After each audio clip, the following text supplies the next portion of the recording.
자, 이제 주택연금 할 거예요. 요약집 저기 143페이지 맨 밑에 잠깐 펴놓고요. 주택연금.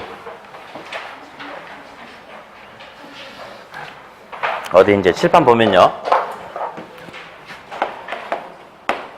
주택연금 또는 역저당 영목이주론이라고 이렇게 이야기를 해요.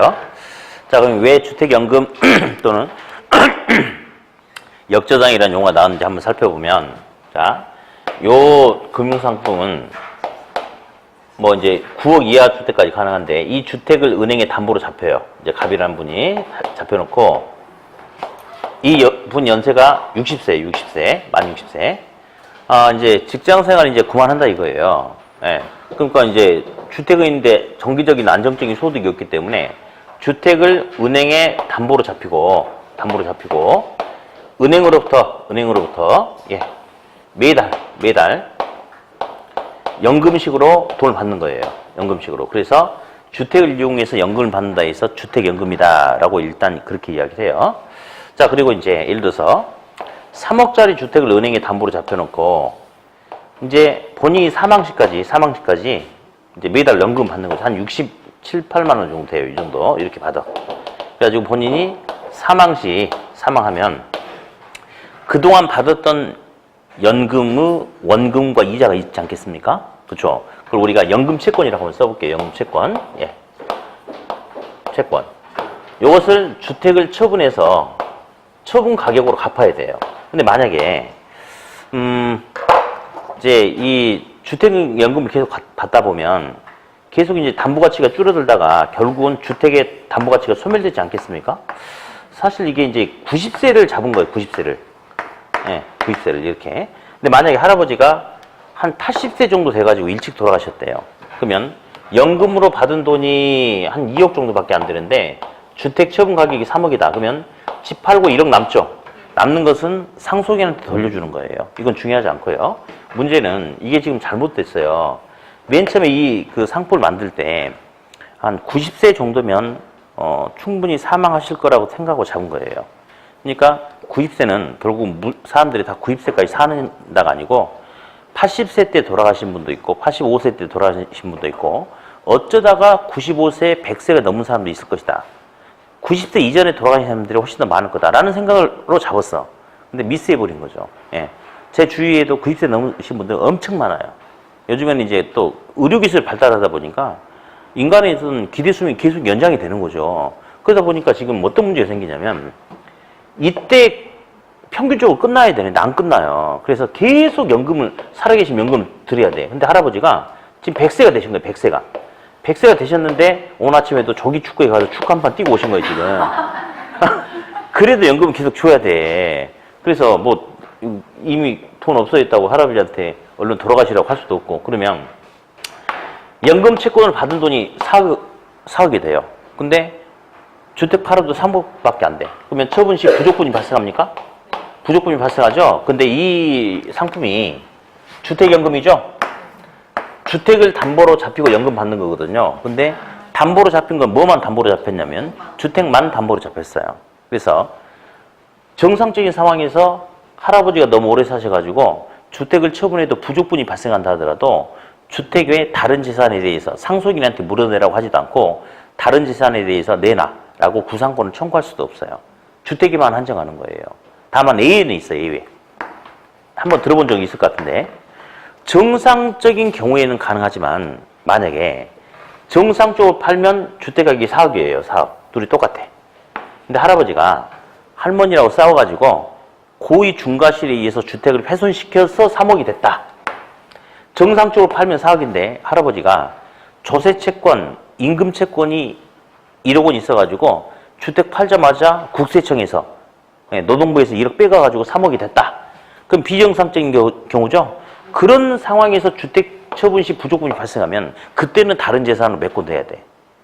그러니까 아무 말이 없으면 그냥 주택 처분 가격 범위 내에서만 한정하는 건데 만약 예외적인 상황에서는 다른 재산으로 메꿔내야 되는 상황이 생길 수도 있다. 그 정도만. 자, 그러면 몇 가지를 잠깐 보니까 저 밑에 주택연금의 특징.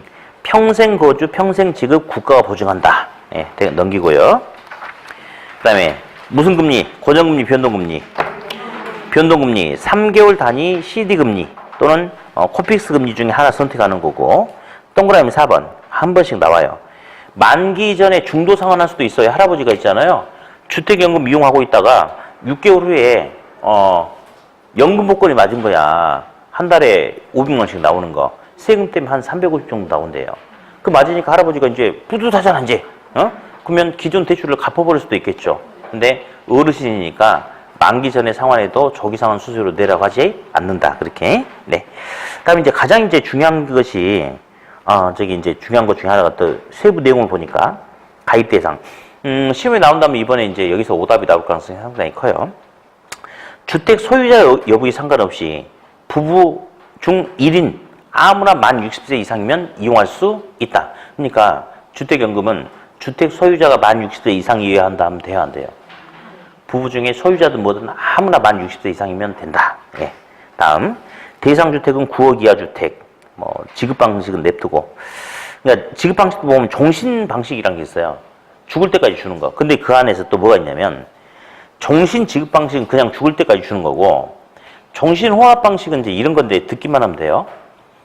3억짜리 주택을 담보로 잡히고 매달 한 68만 원 정도씩 받았거든요. 근데 할아버지 막내 아들이 결혼한대. 그래야지 할아버지가 뭐 돈 좀 해주고 싶은데 돈이 없어. 그래서 주택연금 아까 3억짜리 주택 담보로 맡겼죠. 예, 그래서 그 중에 5천만 원 추가 대출을 받을 수가 있어요. 그러면 담보 금액이 적어지죠. 한 달에 68만 원씩 나오던 게 한 달에 이제 40 얼마씩으로 줄어들겠죠. 예, 그런 게 바로 종신 혼합 방식이고요. 확정 기간 방식이라는 것도 있어요. 근데 많이 이용은 안 한다고 같던데, 이거는 할아버지가 나는 15년, 20년만 받고 끝내겠다. 뭐 이런 방식을 확정 기간 방식이다. 그렇게. 제일 중요한 것은 역시 양가로 4번에 동그라미 2번이죠. 주택 처분 가격이 대출 잔액, 원리금으로 갚아야 될 연금에 대한 원리금 대출 잔액보다 적을 때 부족분에 대해서 채무자에게 별도로 청구하지 않는다는 거. 그 정도 등등등. 어디 29번 먼저 하고 28번 할 거예요. 29번. 주택연금 제도에 관한 다음 설명 중 틀린 것은 1번. 주택금융공사는 연금 가입자를 위해서 은행에 보증서를 발급하고, 은행은 공사, 이 공사는 한국주택금융공사를 말해요. 공사의 보증서에 의해서 가입자에게 주택연금 지급한다. 자, 이런 거 오답 나올 집은 아니에요. 나오긴 나오지만. 2번이 이제 강력합니다. 자, 부부 모두 생존 시 주택연금 가입자는 주택 소유자가 만 60세 이상이어야 된다. 맞죠? 부부 중 한 사람이. 맞아, 틀려? 아니야. 주택 소유자든 아니든, 예, 무조건 아무나 만 60세 이상이면 돼요. 아무나. 예, 틀렸어요. 그러니까 3번이 부연 설명하고 있죠. 부부가 모두 생존에 있을 경우 반드시 부부 모두 만 60세 이상의 필요까지는 없다. 그죠? 4번. 주택연금에 가입할 수 있는 주택 9억 이하 주택. 5번은 그 참고. 6번이라고 써요. 변동금리 적용. 6번 변동금리 적용. 7번 조기상환 수수료 없음. 그런 게 시험에서 물어봐 주니까. 무슨 금리? 변동금리. 조기상환 수수료 있다 없다? 없다. 이렇게. 예. 한 장 넘겨서. 아니. 넘기지 마요. 28번 풀어볼 텐데, 자, 저는 이 문제 좋다고 생각을 해요. 일단 첫 번째 박스. 주택 담보로 1억 원을 대출을 받았을 때 매기 갚아 나가야 될 원리금 알아보려면 1억에 뭘 곱하면 돼? 저당상수. 요건 항상 시험에 나와. 근데 니은 아직 시험에 안 나오는데 나올 수 있어요. 근데 설명 아무 의미가 없어요. 단순한 게 하면 됩니다. 니은 1억 원짜리 주택을 담보로 주택연금을 신청했을 때 매기간 받을 수 있는 연금액은 1억 원의 감채 긴계수를 곱하면 되는 거예요. 그래서 이렇게 합시다. 빌린 돈에 대해서 원리금 계산하려면 저당상수, 주택연금 신청하고 받을 수 있는 연금액 계산하려면 감채계수. 그 이유는 제가 설명해 줄 수 있는데 아무 의미가 없어요. 단순한 게 하세요. 다시 빌린 돈에 대한 원리금은 저당상수, 주택연금액 알아보려면 감채 긴계수. 저는 개인적으로 이 문제 좋다고 생각합니다. 좋다고 생각합니다. 네. 31번 먼저 합시다. 혹시 집에서 풀어오신 분들 중에 31번 약간 이상했다라고 느끼시지 않았을까 모르겠네.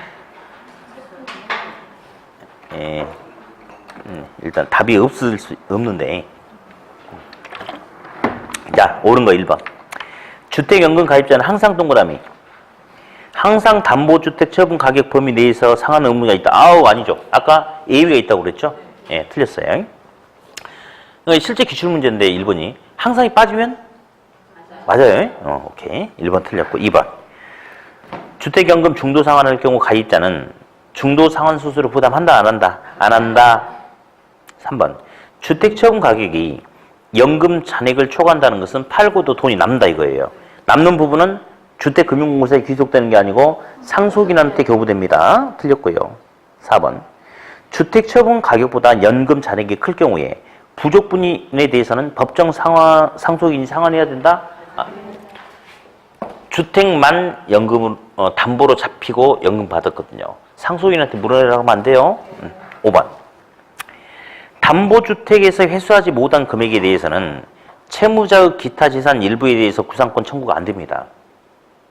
주택만 담보로 잡혔기 때문에. 지금 5번이 가능하려면요. 예외로 할아버지가 고의 중과실에 의해서 주택을 훼손시켜서 부족분이 발생하거나 임금채권이라든지 조세채권에 의해서 부족분이 발생할 경우엔 그렇지만 아무 말 없이 이렇게 나오면 안 됩니다. 그래서 이건 답이 없는 거예요. 지금 답이 없음. 자, 이제 32번은 그냥 읽으면서 정리를 할 텐데 일단 신디케이트 은근히 시험에 잘 나와요. 여기 잠깐 주목하세요. 부동산 개발 사업에 필요한 자금이 100억인데 제가 100명의 투자자에게 투자 설명회를 해가지고 1인당 1억씩 투자를 하게 됐어요. 지분 출자를 했어. 그래서 100억이 모아졌죠? 그래서 개발 사업 하죠? 그게 바로 신디케이트예요.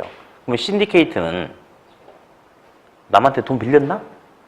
지분 투자가 이루어진 거죠? 그래서 채권형 부채금융이다 이러면 안 되고요. 지분금융 방식이다. 요거 좀 이따 유동하면서 한번 또 할 거거든요. 이게 중요합니다. 아무튼 1번, 2번 묶어놓고 1번.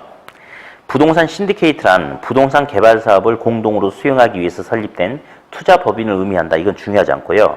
2번. 신디케이트는 문장 끊어. 소구자 방식의 부채금융. 여기서 소구자는 거는 지금 여러분 머릿속에 들어있는 그 생각이에요. 이거 좀 이따 조인트 벤처 나오거든. 소구자는 그냥 조금씩 집어넣어가지고 만든 거예요. 그리고 좀 이따 조인트 벤처 나오니까 지금 이야기할게. 자, 아까 신디케이트는 100억 만들 때 100명이 1억씩 이렇게 넣었죠? 그렇죠? 소구자로 넣었죠? 근데 조인트 벤처는요, 100억의 개발 사업을 진행하려고 하는데 5명의 투자자로부터, 소수의 투자자로부터 그에게 20억씩 자금을 출자받아서 한다. 그게 조인트 벤처야. 그런 건 시험에 이제 안 나오지만. 아무튼, 신디케이트하고 조인트 벤처는 개발에 필요한 자금을 은행에서 부채로 떠하는 게 아니죠. 지분 출자가 이루어졌죠? 그래서 부채금융, 지분금융. 지분금융. 틀렸어요. 2번 중요합니다. 네. 3번 의무였고요. 4번 마찬가지. 예, 조인트 벤처란 대규모 개발을 영위하기 위해서 하는 거. 5번. 조인트 벤처는 소구자 방식의 신디케이션 또는 신디케이트하고 달리 소수의 개인이나 또는 기관 투자자로부터 구성됐다. 많은 돈을 만드는데 소수의 투자자로 모인다는 것은 한 사람이 신디케이트와는 달리 돈을 많이 집어넣겠다 이 말이겠죠? 예. 아무튼 중요한 것은 그게 아니고 신디케이트하고 조인트 벤처는 전부 다 지분금융, 부채금융. 지분금융. 그게 중요하죠. 네. 프로젝트 파이낸싱 요약집 151.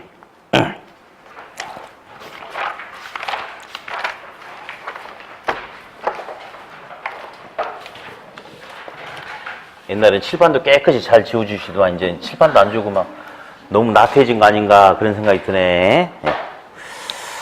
자, 이제 프로젝트 파이낸싱 볼 거예요. 프로젝트 파이낸싱. 개발에 필요한 자금을 융통을 하는데 가장 핵심이 뭐냐면 개발 사업으로부터의 수익성, 사업성, 사업성을 기초로 자금을 조달하는 거. 이게 바로 이제 프로젝트 파이낸싱의 가장 큰 특징이다. 그렇게 이야기할 수 있겠어요. 네. 자, 어디? 갑돌이라는 사람이 부동산 개발업자예요. 개발업자. 근데 갑돌이가 지금 평택역 근처에다가 대규모 개발 사업, 예, 1,000억짜리 개발 사업을 하려고 그래요. 예, 평택역 근처에다가. 근데 이제 일단 개발 사업에 필요한 자금이 1,000억이니까 이렇든 저렇든 1,000억을 만들어내야 되지 않겠어요? 그래서 보니까 이제 갑돌이 논밭 이렇게 전답이 이렇게 있고 이렇게 하는데 주택도 있고요, 부동산이 있는데 이 부동산 전부 합치니까 시가가 10억밖에 안 돼. 이 10억 원을 부동산을 담보로 해가지고는 이 개발에 필요한 자금 조달이 돼요, 안 돼요? 불가능했죠, 불가능. 그래서 개발업자가 은행에 갔어요. 은행에 가서 이 개발 사업의 수익성이 뛰어나다라는 타당성 보고서를 줬어. 이것 좀 검토해봐라. 정말 괜찮다. 돈이 될 것 같다. 검토해가지고 정말 수익성이 있을 것 같으면 너가 투자 좀 해달라. 그러면 내가 개발 사업 성공해서 너한테 높은 이자 수익률을 줄게. 그렇게 한 거예요. 그래서 봤더니 은행이 오케이, 괜찮은 거야. 그래서 이 수익성을 담보로 개발에 필요한 자금을 대출해 주겠대. 이게 바로 프로젝트 파이낸싱의 가장 큰 특징. 부동산 담보 대출이 아니고 개발 사업의 뭐가? 수익성이 담보가 돼가지고 자금 조달이 이루어지는 거 제일 큰 특징이에요. 그럼 여기서 갑돌이 개발업자는 다른 말로 돈을 빌리기 때문에 차입자라고 돼요. 개발 사업을 시행하기 때문에 시행사라고 돼요. 네, 시행사. 이런 용어가 더 잘 나오지만 그러면 개발의 수익성이 담보가 되기 때문에 갑돌이 차입자 시행사 입장에서의 특징과 은행 입장에서의 특징, 요걸 이제 한번 이야기할 텐데, 먼저 수익성이 담보가 되다 보니까 차입자는 개인적인 부채가 아니냐, 자금을 조달해도. 그렇기 때문에 잘못된다 하더라도 은행은 차입자한테 내 돈 내놔라 라고 소구할 수가 없어요. 비소구 금융이다. 또는 이건 중요하지 않은데 제한적인 소금융이다. 이건 중요하지 않아요. 비소금융이다. 달라고 할 수 없다.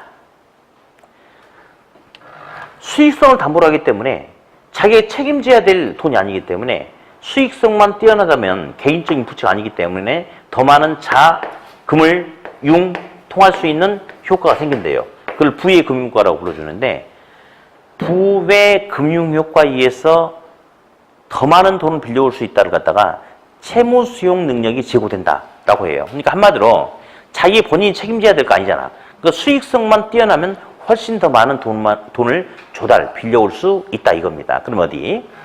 부의 금융효과, 비소금융은 차입자 입장에서 장점이에요, 단점이에요? 장점이죠. 긍정적이죠. 근데 은행은 어디? 이런 것도 시험에 나오거든요. 일반 부동산 담보대출에 비해서 PF 대출은 위험이 더 크다 작다, 은행에. 당연히 크죠. 그러니까 뭔가 안전장치를 해야 되지 않습니까? 그래서 보니까 은행 입장에서는 걱정스러운 게 갑돌이가 지금 A라는 회사를 가지고 있거든요. 이 회사에서 지금 안성에도 저기 천안에도 개발사를 벌려놓고 있는 거야. 근데 개발업자는 이 평택역 근처 이 개발 사업이 마음에 들어서 빌려주려고 하는데 가만 놔두면 개발업자 갑돌이의 개인적인 어떤 이 벌려놓은 사업에서 부도가 나버린다. 파산. 그러면 그런 개인적인 채무 등이 PF 사업에 영향을 줘버리면 되겠어, 안 되겠어? 안 되죠. 그러니까 은행은 별도로 개발업자에게 평택개발 주식회사라는 별도의 독립적인 회사 설립을 요구합니다. 그래서 돈도 여기다 주고 여기서 자금이 지출되도록 통지를 하는 거예요. 그래서 은행은 안정적인 사업 추진을 위해서 개발업자에게 별도의 독립적인 법인 설립을 요구해서 결국 신용이 연결되지 않게끔 끊어버리겠대요. 그래야지 안전해지겠죠? 신용의 절연이다 라고 이야기하고요. 다음, 돈을 제가 이리 준다고 그랬는데 사실 이렇게 주면 안 돼요. 직접 시행사한테 돈을 줘버리면 제밥이 눈이 어두워가지고 돈 막 빼먹어버려. 사실은 시공사하고 공사비가 우선적으로 지출이 돼야 돼요. 그래야지 시공사들이 열심히 계획대로 건물을 완공을 하고 분양을 해서 수익을 챙겨갈 수 있지 않겠습니까? 그렇죠? 그러니까 시행사의 이익이 아니고 시공사의 공사비가 우선적으로 지출되기 위해서 별도의 통장을 만들어서 여기서 자금 통제 관리를 하겠대요. 이걸 갖다가 결제, 위탁, 계정 또는 뭐라고 그래요? 에스크로우 계정을 설정한다 라고 이렇게 이야기한다는 거. 그래서 가장 핵심적인 것은 하나, 둘, 셋, 넷, 다섯 개, 이 5개 용어를 잡는 게 여기서 이제 가장 중요하고, 이제 플러스 알파가 되는 것들이 있죠. 우리 요약집 좀 보면요. 확인 박스에 보니까 은행이 시행사나 시공사에게 요구하는 사항이 있죠. 그렇죠? 1번. 시행사 이익보다는 공사 비용이 우선 지출되도록 통제하기 위해서 결제 위탁 에스코르 계정을 만들고 2번. 시행사나 시공사가 부도가 나면 이를 정상화시켜서 하기에는 너무 이제 많은 시간들이 걸리기 때문에 부도가 나면 그 순간 사업권이나 시공권을 포기하겠다라는 각서를 요구하고 다음 결국 시공사가 물건 만들잖아요. 시공사에게 책임 준공 의무를 부여하고 PF 대출 채무 인수 및 보증 요구하고 또 4번 개발 대상지에 담보신탁 신탁은 소유권 이전 아세요? 담보신탁 설정 및 수익권 증서의 질권을 설정한다. 담보신탁 들어봤죠? 자, 다시 한 번 더 이야기할게요. 내 은행이야. 갑돌이가 저한테 2천억 빌려달라고 그래가지고 뭐 하려고 했더니 이 땅에다가 이 개발 대상지에다가 아파트 지어서 분양하겠대. 그럼 저는 돈 빌려줄 수 있죠. 수익성이 양호하면. 대신에 담보를 잡아야 될 거 아니야. 나는 돈 빌려주고 당연히 이 개발을 이 대상 토지에 저당권 1번 설정해야 되겠죠. 근데 문제는 여기다가 아파트 선분양하려고 하는데 이 선분양한 아파트에 딸려있는 토지 보니 은행에 저당권 1번이 설정이 돼 있으면 누가 분양받겠어요? 분양이 되겠어 안 되겠어? 안 돼요. 그러면 은행은 돈을 대출해주고 개발 대상지를 대상으로 저당 설정이 안 돼버리는 거예요. 그래서 저당을 대체할 수 있는 방법으로 신탁은 뭐 이전? 소유권이죠. 신탁 등기를 한 거예요. 신탁을 해. 그러면 소유권이 갑돌이한테 차입자인 갑돌이에게서로 신탁회사에게로 넘어가는 거죠. 그러면 갑돌이가 지 맘대로 할 수 있어요? 없어요? 그러면 실제로 근저당을 설정하지는 않았지만 근저당을 설정할 수 있는 효과를 얻을 수는 있죠. 그렇게 하려고 하는 게 바로 담보신탁이에요. 네, 이렇게 한다는 거. 자, 문제 풀어봅시다. 33번, 4번, 6번. 33. 프로젝트 파이낸싱에 관한 다음 설명 중 틀린 것은 1번. 프로젝트 파이낸싱은 통상적으로 대규모 자금이 소요되고 공사기간이 장기인 사업에 적합한 자금 조달 수단 됐고요. 2번, 3번 묶어요. 3번 먼저. 프로젝트 파이낸싱은 프로젝트 사업성과 미래의 현금 흐름을 기반으로 이루어지는 금융 방식이다. 맞죠? 그렇죠? 2번. 프로젝트 파이낸싱은 원 사업주가 누굴까? 통상 이렇게 표현하지 않는데. 시행사, 개발업자. 예.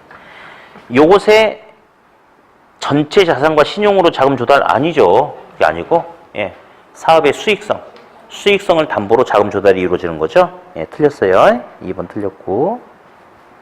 3번. 프로젝트 파이낸싱에서는 프로젝트 회사가 사업 전반을 관리하며 시공 계약 및 자금의 조달과 분양 및 상환의 전 과정을 프로젝트 회사가 담당한다라고 하는데요. 이 프로젝트 회사가 얘입니다. 별도로 평택개발 주식회사를 만들어서 여기서 하자고 그랬죠? 요걸 갖다 지금 4번이 말하는 게 요겁니다. 지금. 네. 5번. 프로젝트 파이낸싱 과정에서 원사업주, 즉 개발업자 시행사죠. 요것과 시공사는 추가적인 신용 보완을 제공합니다. 시공사 같은 경우는요, 지급 보증을 하는 거예요. 그래서 이제 뭐 공사비가 총 1,000억이다 그러면 내가 1,300%, 그러니까 130% 내에서 지급 보증하겠다. 잘못되면 내가 그러니까 1,300억 범위 내에서 책임지겠다 이렇게 하는 거고, 시행사도 만약에 자기 어떤 재산이 있다 예를 들어서 그러면 일부는 출자하라고 요구하기도 하고, 그래서 그냥 뭐 넘어가 주면 되겠어요. 답은 2번이 틀렸다. 34번.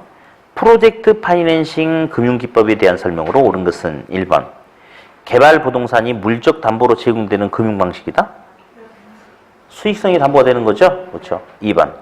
일반 기업 금융과는 달리 프로젝트 회사의 차입자는 특수 법인이다. 예.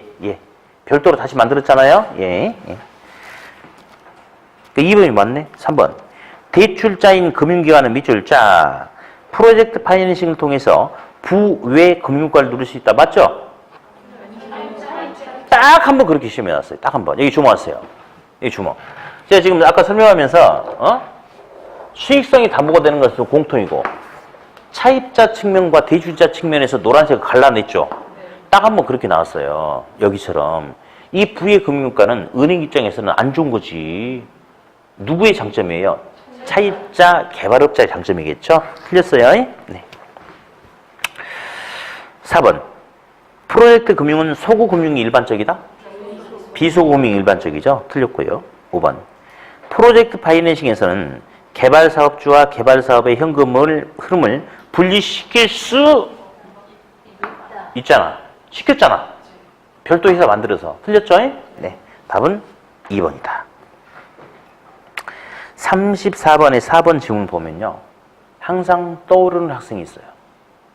어떤 학생이냐면, 예전에 이제, 저도 이제 인천 계양에서 중개사학원 한 3년 반을 했었는데, 우리 학생 중에 남학생이 있었는데요. 되게 성격이 활달해. 좀 까불까불하지. 공부도 좀 잘하는 것도 같고 좀 그래. 근데 성격이 좀 까불까불해서 아침에 시험 볼 때도 잘할 수 있어 했더니 제가 떨어지면 누가 합격했어요? 막 좀 그래. 그래. 시험 끝나고 이제 학원에 왔어요.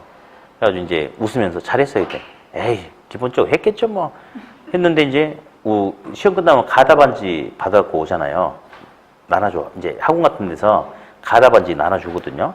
그럼 받아가지고 이제 채점하고 좀 이따 나오는데 얼굴 빨간 거예요. 너 왜 그러냐 했더니 갑자기 닭똥 같은 눈물을 뚝뚝 흘리는 거예요. 왜 그랬어? 했더니 학계론이 한 문제가 부족하대.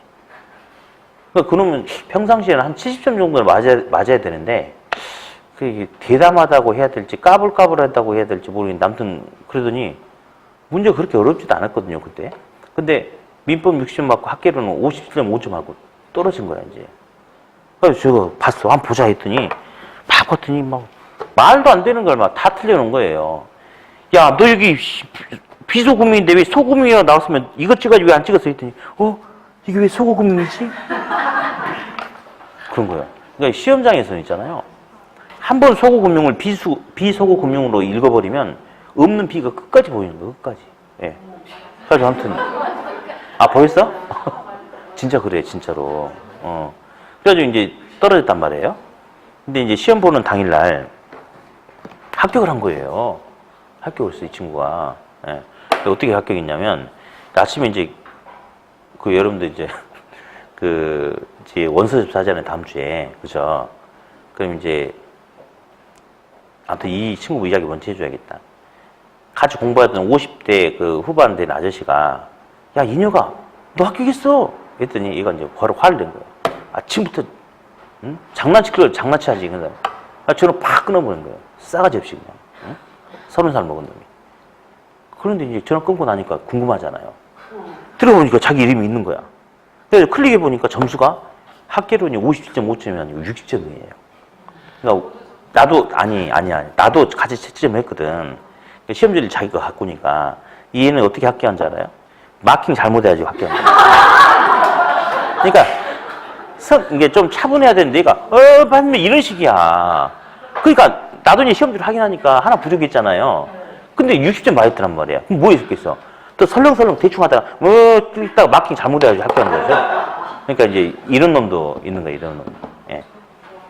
아무튼 내가 이것만 보면 그 놈이 항상 생각나. 예. 근데 지금 어쩐지 모르겠는데 좀 사람이 이렇게 나중에 일하려면 그래도 뭐 성격이 활달한 거하고 사람 대할 때 하는 거하고 좀 달라야 되는데 손님 올 때 이래서 뭐 이러시더라고. 그랬더니 사무실 열어가지고 거의 뭐 닫았나 어쨌나 모르겠었는데 뭐 돈 버냐 했더니 월세 내기 빠져사다. 근데 월세 내는 것만 해도 신기할 정도 좀 아무튼 그런 놈이에요. 예. 그리고 이제 그러니까 열심히 하셔야 돼. 열심히. 그러니까 이제 시험 보고 나서 한 문제짜리 떨어진 사람이 있잖아요. 절대 그날 저녁에 그날 자기가 시험 봤던 시험지를 가지고 책을 찾아가 보면서 왜 맞았는지 틀렸는지 보시면 안 돼요. 화병 나 죽어버려요. 왜냐면 우리가 실력이 부족해서 떨어진 사람은 없어요. 사실은 거의 대부분. 누구나 그러니까 점수가 솔직히 있지. 만약 우리 시험이 뭐에 대해서 그러니까 공공직 특징 중 4개 이상을 기술하시오. 뭐 외부 효과를 상호 비교해서 분석 그렇게 나오면 그렇게 해서 점수가 60점을 맞으면 합격을 해야 된다고 한다면 전체 내용 중에 70% 이상을 알아야지 합격할 수가 있어요. 근데 우리 시험은 5개 중에 하나 찍으라는 거야. 아까 우리 이자율, 기준금리 했죠? 우리 시험에 그게 나오잖아. 막 이상한 게 막 나오게 돼. 근데 틀린 거 그랬더니 어떻게 나왔냐, 실제로. CD를 기준으로 하는 변동금리의 경우, 기준금리가 CD야. CD 금리가 상승하면 반대로 주택담보대출 이자율이 하락한다. 이게 틀렸잖아요. 그죠? 이거는 공부 안 하는 학생도 맞출 수 있는 거 아닌가? 그렇잖아요. 그런 것들이 많아요. 그런 것들이. 그러니까 사실 우리 시험은 찍기 시험인데 60점 맞는다는 거는요. 전체 내용의 40% 정도만 알고 있으면 60점이 나오는 시험이 우리 시험이야. 그러니까 60점이 맞는 게 그렇게 어려운 게 아니거든요. 그러니까 사실 시험이 떨어지면 진짜 반성을 해야 돼, 진짜로. 근데 떨어질 수 있는 게 나중에 시험지를 보면요. 이런 게 되게 많아요. 말도 안 되는 걸 그러니까 이제 비소금융 말 안 되지 않습니까? 근데 틀렸는데 이걸 답을 안 찍는 것들이 많아. 그러니까 만약에 시험 끝나고 나서 한 문제, 두 문제 차로 떨어지신 분은 절대 그날 저녁에 다시 시험지 보시면 안 돼요. 자살하고 싶을 거예요, 아마. 예. 내가 미쳤어. 이걸 내가 왜 이렇게 했지? 그래가지고 정말 나중에 자살할지도 몰라. 그러니까 보지 말고 가만히 그냥 묻어놔. 그러면 어디? 가치점 있는데 60점, 그러니까 학교는 60점, 민법 60점 맞고 합격한 학생도 여럿 있거든요. 그런 사람들 마음 편할까요? 뭐 한 문제 떨어진 사람보다 낫겠지만 그 사람도 있잖아요. 그게 편한 상태 아니에요. 마킹 잘못해서 합격하는 사람도 있는 반면에 마킹 잘못해서 떨어진 사람도 많거든요. 게다가 또 어쩐 줄 알아? 우리 시험 끝나면 한 달 후에 아마 매주 수요일 날 최종 합격자가 나올 거예요, 아마. 그때 이제 이신청하는 것도 다 해서 반영해서 최종 답안과 함께 최종 합격자를 발표를 하는데 문제는 바로 전에 산업인력관리공단에서 문자 메시지를 보내줘요. 불합격한 사람한테 문자 메시지 보내면 요거 난리 나겠죠. 그러니까 안 보내고 합격한 사람만 문자 메시지를 보내줘. 근데 간혹 메시지 발송이 누락된 사람도 있어. 진짜 그래. 그래가지고 친구한테 전화, 야, 너 왔어? 그래서, 나왔어. 나 안 왔는데. 그러면 막 그런 경우가 있어요. 그리고 아침 9시 되잖아요. 이제 사이트 들어가 보면 확인할 수 있잖아요. 접속이 안 돼요. 한 10분 이상은 접속이 안 돼. 왜? 동시 접속자가 너무 많은 거지. 10만 명이 넘으니까 접속이 안 돼. 그러다가 이제 한 10분, 15분 지나면 딱 보면 이제 나와. 네. 그랬는데 60점 맞고, 그러니까 학교는 66번 60 맞고 그거 기다리는 사람은 얼마나 또 그러겠어요. 심장마비 걸릴지도 몰라. 그러니까 열심히 해서 진짜 그래요. 저는 이제 나는 이제 이렇든 저렇든 우리 학생들이 합격을 많이 했으면 좋겠어. 그럼 이제 학생들 이렇게 격려해 주는 것도 중요해요. 그렇지만 현실을 직시하는 말을 해주는 것도 중요하다고 나는 생각을 해요. 그러니까 뭐 칭찬해주고 격려해주는 것도 좋지만 정신 똑바로 차리라고 자꾸 채찍질 해주는 것도 저는 중요하다고 생각하거든요. 예. 그러니까 사실 우리 시험을 아까 제가 그랬잖아요.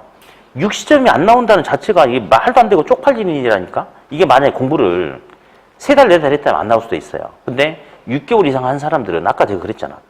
주관식이 아니야. 찍기야, 찍기. 그러면 5개 지문 중에 5개 몽땅 이상한 게 있는 건 아니에요. 5개 중에 어렵고 뭐한 지문이 한 2개 들어갈 수 있어. 근데 거기서 답을 주는 경우는 문제가 많지 않아. 그런 것은 페이크 쓰는 거죠. 올려놓고 흔들어 놓고 답은 좀 더 수월한 데서 주든지 이런 식으로 주는 것들이 더 많거든요. 그러니까 전체 내용 중에 우리가 찍기 시험이기 때문에 60%, 70%를 알아야 합격하는 게 아니고 40% 어감만 딱 알면 그거 가지고 문제풀이 스킬만 딱 키워가지고 가면 턱걸이 합격할 수가 있단 말이에요. 그러니까 아무튼 항상 최선을 다하세요. 그래서 뭐 이렇게 뭐 모의고사를 봤는데 점수가 안 나왔다. 그러면 문제가 어렵다 이런 소리 하지도 마. 배운 것 같은데 기억이 안 난다. 그런 거 하지도 마. 딴 학생은 다 똑같은 조건이야. 똑같은 조건. 그래서 무조건 아무튼 열심히 해서 뭐 이 점수도 막 65점, 70점 올려놓고 이렇게 하려고 하셔야 돼. 공부 방법 물어도 보지 마. 자료 막 보니까 학생들 서로 자료 돌리고 그러는데 나 그거 보면 내 이제 이런 소리도 하면 안 되는데 저기 쉬는 시간 저기 밖에 담 피는데 이제 안 가잖아요. 안 가. 아, 징그러 죽겠어. 꼴도 보기 싫어. 아니, 좀 이렇게 합격을 위해서 긍정적인 방향으로, 바른 방향으로 가야 되는데, 참말 서로 나한테 질문하는 것도 그렇고, 막 자기들끼리 이야기하는 것 들어보면 내가 한심해서 내가 쳐다보기 싫으네. 예? 합격은 있잖아요. 예. 이거 하나만 가지고, 이거 하나도 소화도 못 시키면서 이것저것 보고 글러가지 말고, 이거 하나 보고 하나 가. 그리고, 뭐, 어떤 선생님은 이렇고 저렇고 이거 하시더만, 꼴랑 60점 맞으면 합격하는 이런 놈의 시험에서 선생이 좋고 나쁘고 이런 게 어딨어. 책이 좋고 나쁘고 이런 게 어딨어. 90점 맞아야 된다면 몰라. 그거 아니잖아요. 그러면 하나 보고 그냥 그대로만 가도 합격하는데 아무 문제가 없거든요. 그러니까 아무튼 열심히 해서 합격을 많이 하는 게 중요해요. 합격을 많이 하는 게. 열심히 하세요. 네. 자, 36번. 프로젝트 파이낸싱에 대한 금융단의, 금융단은 누굴까요? 채권단이죠. 은행. 유형 관리 방안에 대한 설명 중 틀린 것은 1번. 프로젝트 파이낸싱에서 이해 당사자들은 개발 사업에 수반되는 각종 위험을 극복하기 위해서 다양한 보증을 제공하게 된다. 맞는데 별로 의미 없으니까 냅두고. 2번 중요하죠. 아까 에스크로 들어봤죠? 2번. 부동산 개발 사업의 현금 흐름을 통제하기 위해서 원사업 시행자, 예, 개발업자입니다. 시행사, 개발업자. 이거로 하여금 직접 자금을 관리하도록 하겠다? 그렇게 하는 거 아니에요. 별도의 통장을 관리하는 거죠? 땡. 다음, 3번. 별도의 통장을 관리해서 3번처럼 부동산 개발 사업의 자금 지출 우선순위를 정할 때 주로 시행사의 개발 이익이 공사비보다 나중에 인출되도록 한다. 맞습니까? 맞죠? 4번. 시행사와 시공사의 부도 등과 같은 사유가 발생할 경우 사업권, 시공권 포기하기에 따른 각서 받고요. 5번. 부동산 개발 사업지를 회사에 담보 신탁하고 받은 수익권 증서에 질권도 설정하고. 맞습니까? 네, 그래요. 이제 38번부터는요. 이제 그 부동산 투자회사 리츠가 나옵니다. 우리 요약지 154.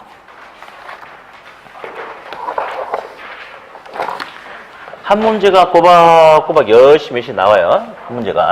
네. 자, 리츠. 영어로 써도 되겠어요? 부담 안 돼요? 리얼 에스테이트가 부동산이에요. 부동산. 인베스트, 투자. 트러스트, 신탁회사. 그래서 리츠를 영어를 그냥 직역해보면 말 그대로 부동산 투자회사예요. 거꾸로 한번 읽어보면 회사인데 투자만을 전문적으로 하는 회사예요. 투자를. 근데 그 대상이 어디죠? 부동산에만 전문적으로 투자하기 위해서 만들어 놓은 회사를 리츠다라고 그렇게 이야기한다는 거예요. 부동산에만. 그래서 어디? 리츠는 리츠다. 들어본 적 있죠? 리츠는 말 그대로 리얼 에스테이트, 부동산에 관한 투자만 하기 위해서 설립했기 때문에 리츠 회사가 신발 공장 이런 걸 인수합병하면 돼, 안 돼? 안 돼. 리츠는 리츠이기 때문에 리츠는 리츠가 아닌 다른 회사랑은 인수합병할 수 있다, 없다? 없다. 다음. 부동산 투자의 가장 큰 문제점이 환금성이 낮은 문제야. 근데 우리 전에 리츠는 주식이다 기억나시죠? 리츠는 주식의 형태로 투자가 이루어지기 때문에 소액 간접 투자가 가능하고 환금성이 높다. 들어본 적 있죠? 네, 그래요. 다음. 역시 이제 리츠는 우리 책 155페이지에 있는 요거 요 표 가지고 물어보는 게 일반적이죠. 그래서 자기관리 부동산 투자회사, 위탁관리 부동산 투자회사, 기업의 구조조정을 하기 위한, 기업 구조조정을 지원하기 위한 투자회사. 우리가 흔히 CR 리츠다라고 이렇게 많이 이야기하죠. CR 리츠가 하는 역할. 어떤 회사가 부도가 나기 직전이다. 구조조정을 해야 된다. 인력 구조조정도 하고, 돈 될 수 있는 것을 팔아서 유동성, 현금 확보를 해야 된다. 그래서 A라는 기업이 빌딩을 팔려고 내놨다. 급하다. 근데 금액이 300억짜리, 500억짜리 이런다더라. 그러면 이런 규모가 큰 부동산을 내놓으면 바로바로 안 팔릴 거 아니에요. 그래서 CR 리츠가 하는 역할은 그렇게 규모가 큰 기업이 구조조정을 하기 위해서 내놓은 부동산만 전문적으로 투자자 자금을 모아서 매입해가지고 투자해서 결국 처분 등의 과정을 거쳐서 투자자에게 이익을 배당해주는 그런 게 바로 CR 리츠예요. 아무튼 정부가 봤을 때는 기업의 구조조정을 지원해주기 위한 이 CR 리츠죠. 예, CR 리츠는 이쁘다 안 이쁘다? 이쁘다. 그래서 발목 잡는 규제가 강화돼 있다, 완화돼 있다. 완화돼 있다, 완화돼 있다. 예. 그리고 세제 혜택이 있다 없다? 세제 혜택이 있다. 이렇게. 자, 그러면 첫 번째 가장 중요한 거. 실체 여부. 실체 있죠? 실체 없는 명목이사죠? 자, 상근 직원 있다. 없다, 없다. 본점에 지점을 둘 수 있지만 없다, 없다. 예. 자산 운용 전문 인력 있다. 없다, 없다. 자, 제일 중요한 것 중에 또 하나.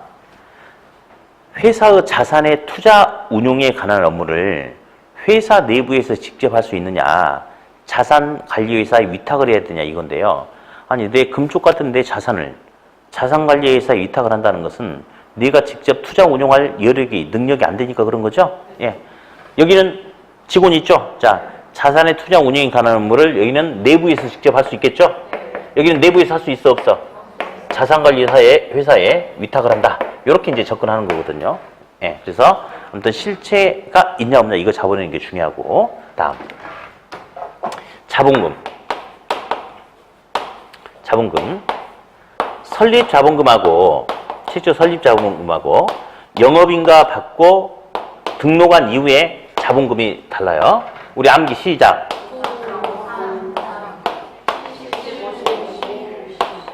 533, 70, 50, 50. 자, 볼게요. 자기관리 부동산 투자에서 영업인가 등록 이후에 자본금 70억이죠? 그렇죠?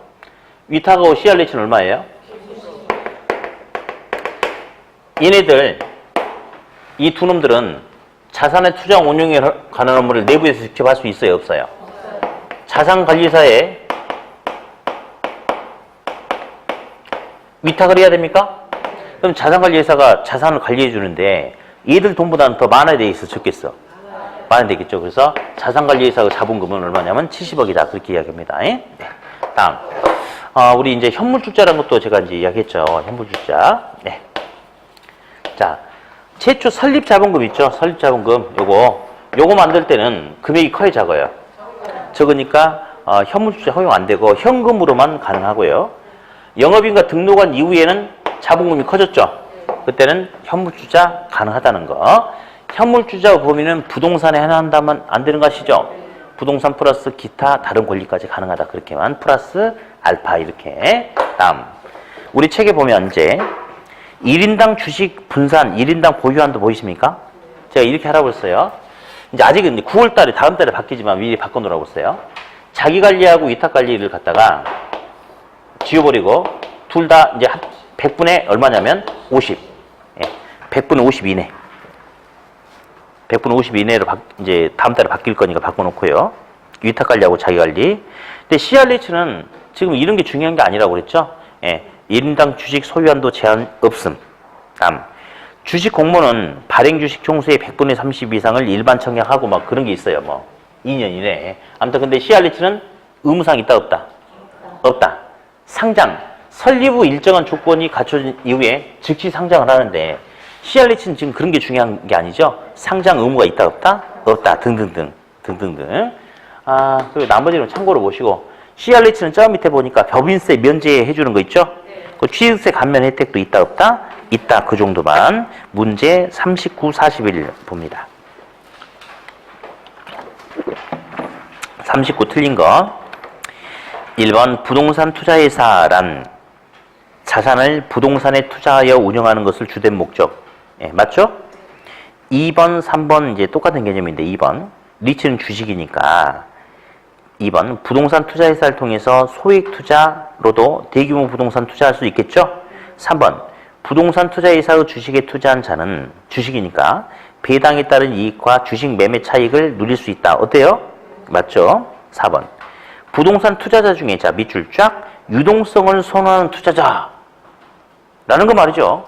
언제든지 현금화 시킬 수 있는, 너무 한 곳에 오래 묶여 있는 걸 싫어한다 이거지. 그러면 실물 투자보다는 주식 형태인 부동산 리츠에 투자를 더 많이 할 수 있지 않을까요? 그래서 실물에 대한 투자보다는 부동산 투자회사 리츠에 대한 투자를 더욱 선호할 수 있다. 맞고 5번. 부동산 투자회사 리츠는 부채 금융 방식이 아니고 무슨 금융? 지분 금융 방식, 소액 투자, 그리고 직접이 아니고 간접 투자. 그렇게 5번이 틀렸네요. 네. 41번. 부동산 투자회사법에 대한 설명으로 틀린 것은 1번. 위탁관리 부동산 투자회사란 자산의 투자 운용을 자산관리회사에 위탁하는 걸 말한다. 맞죠? 그렇죠. 2번 뭐 됐고요. 3번. 자산관리회사란 어디를 관리해 주는 거야? 자기는 직원이 있는데 거기 관리하려고 하면 안 되지. 위탁관리하고 CR리츠를 해줘야 되겠죠. 근데 3번에 보니까 자기관리 부동산 투자회사를 관리하겠다는 거야. 틀렸죠? 네. 4번. 부동산 투자회사는 부동산 투자회사법에 특별히 정한 경우를 제외하고 상법 적용, 뭐 됐는데 크게 의미는 중요하지 않고요. 5번. 부동산 투자회사는 그 상호의 부동산 투자회사라는 명칭을 사용해야 됩니다. 당연합니다. 그래서 리츠랑 그거 붙이잖아요. 예. 리츠 자체가 부동산 투자회사죠. 네. 43번, 44번 해봅시다. 43번. 부동산 투자회사법에 관한 설명으로 틀린 것은 1번은 뭐 됐고요. 2번은 보니 영업인가를 받은 날로부터 또는 이게 이제 사실 바뀌었는데 그냥 냅두세요. 영업인가를 받고 등록한 날로부터로 바뀌었는데 쓰지 마. 냅둬. 예. 이제 사실은 우리 아까 이렇게 모의고사 봤잖아요. 거기도 하나 잘못된 게 있어요. 그렇게 실제 시험에 그렇게 나오면 답이 2개예요. 근데 제가 굳이 이야기 안 했어요. 왜냐면 실제 시험이라면 어리숙하게 안 나오겠죠. 정확하게 나올 테니까 냅둡시다. 아무튼 2번 영업인가를 받거나 그러니까 3번을 보세요. 3번처럼 그렇게 나와야 된다고. 이렇게 냅두고. 자, 아무튼 2번 6개월이 지난 자기관리 부동산 투자회사 70억 이상 맞습니까? 3번 6개월이 지난 위탁관리하고 CR리츠는 50억 이상 맞죠? 4번 영업인가를 받거나 등록한 날로부터 6개월이 지난 CR리츠도 50억이 돼야 되는데 30억 틀렸네. 4번 틀렸고 5번 위탁관리 부동산 투자회사는 실체가 있다 없다? 없다. 그러니까 명목이사니까 본점에 지점을 설치할 수 없으며 직원을 고용하거나 상근 임원을 둘 수 없다. 그죠? 44번 틀린 거 1번 부동산 투자회사는 영업인가나 등록을 받기 전까지 발행하는 주식을 일반의 청약에 제공할 수 없다. 뭐 됐는데 아무 의미 없어요. 됐어. 2번도 마찬가지야. 자기관리는 뭐 2년 이내에 발행하는 주식 총수의 100분의 30일 이상을 일반 청약에 제공해야 된다. 맞아. 근데 그게 중요한 게 아니고 CR리츠는 의무사항 있다 없다?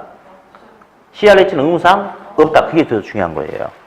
다음 3번 자산관리회사를 설립할 경우에는 얘가 위탁하고 CR리츠를 관리하려면 위탁과 CR이 50억이야. 그러면 얘보다는 더 커야 될 거 아니에요. 얼마 이상? 70억.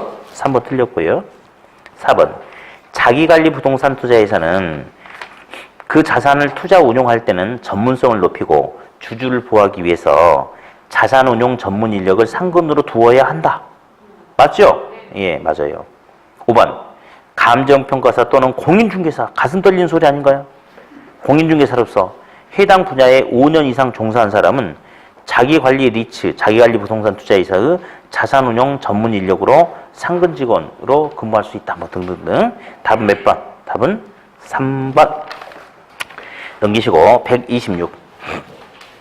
쉬었다 할 텐데 이거 잠깐 볼게요. 유동성이란 말이 나와요. 유동성이 투자 이론에서는 황금성. 우리 시험에 이게 나왔어요.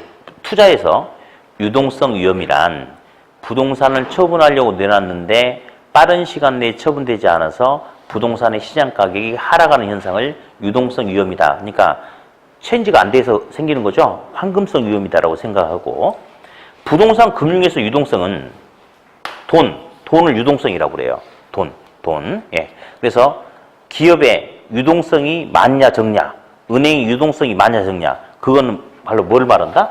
돈. 그래서 이제 잠깐 쉬었다 할 텐데 유동화 가지고 할 거예요. 유동화, 유동성. 요거. 예? 네. 그러면 요약집 좀 펴놓고 쉬었다 할게요. 요약집 147. 147 펴놓고 잠깐 휴식했다 하겠습니다. 예.